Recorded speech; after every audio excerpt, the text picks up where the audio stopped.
This video will look at power in British football from a Marxist perspective. Karl Marx believed that a society could be understood by looking at its economic structure.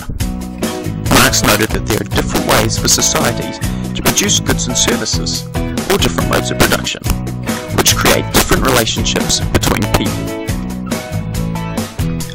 Marx asserted that the capitalist mode of production is organised to benefit the bourgeois minority, those people who own the means of production, such as companies or factories, whereas the proletariat, the people who work for the owners, must sell their labour in order to survive. So, how does British football fare when a Marxist lens is applied to it?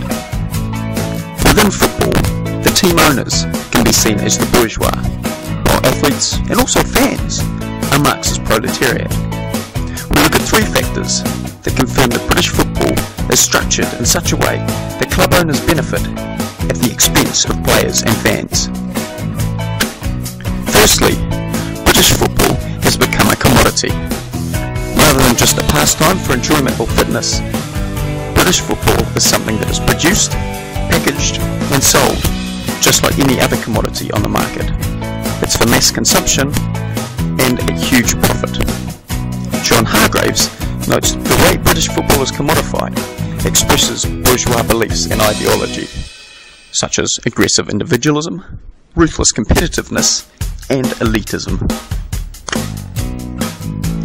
Secondly, the athletes themselves have become commodities, well bought, trained and moulded by their owners, and then sold on when they have passed their use-by date. Those players are idolised and paid exorbitant sums. It's not all glitz and glamour.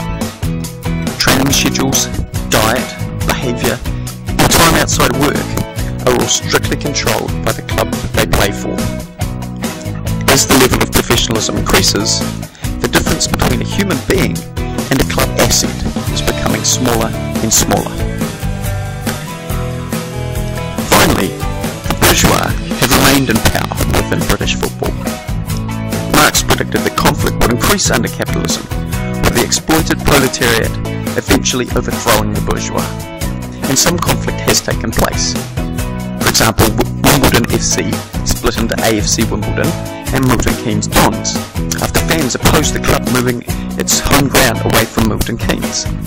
However, the bourgeois remain in control of many clubs, Chelsea Football Club being owned by Russian oil billionaire Roman Abramovich is but one example. Rather than the Powered by video.